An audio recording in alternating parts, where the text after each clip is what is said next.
I'm Kent McDill. The Olympic ideal of fair competition and the proud representation of one's home country has taken a beating in the recent years. Doping scandals permeate almost every competition, and no one knows who's actually competing fairly. Professionals are now competing in most sports as amateur sports take a backseat to those paid to perform. Cities and entire countries suffer the economic pains of supporting the Olympic cause by hosting the Games. But sometimes the Olympic ideal again rears its head. In response to the Syrian migrant march out of a war-torn country into the relatively safer realms of southern Europe, the International Olympic Committee decided to allow a team of refugee athletes to compete in this year's Olympic Games. As announced by IOC President Thomas Bach, these athletes, quote, having no flag to march behind, having no national anthem to be played, unquote, would be allowed to represent themselves in the Summer Games in Rio de Janeiro. An initial list of 43 athletes was issued by the IOC, and an official final list of 10 athletes came out this week.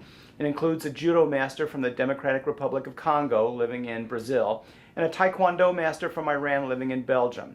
Athletes originally from Ethiopia and the South Sudan are also on the team.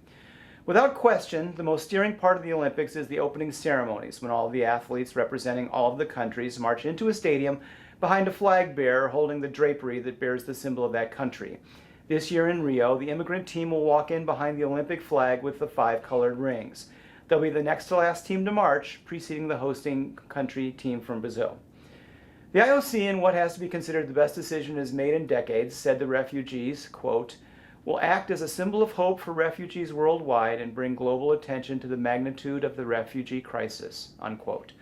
Each refugee has a story to tell, but none quite as dramatic perhaps as that of Yusra Mardini, a swimmer from Syria.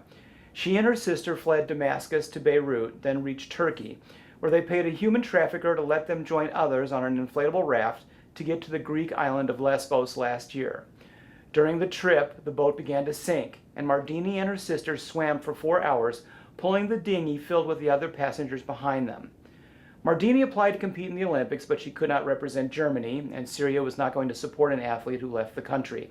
In fact, Syria may not field a national team in this year's competition, so she is now a member of the refugee team.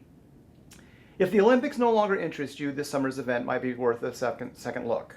There is a team you can root for besides the one representing your own homeland. I'm Kent McDill. Thanks for watching.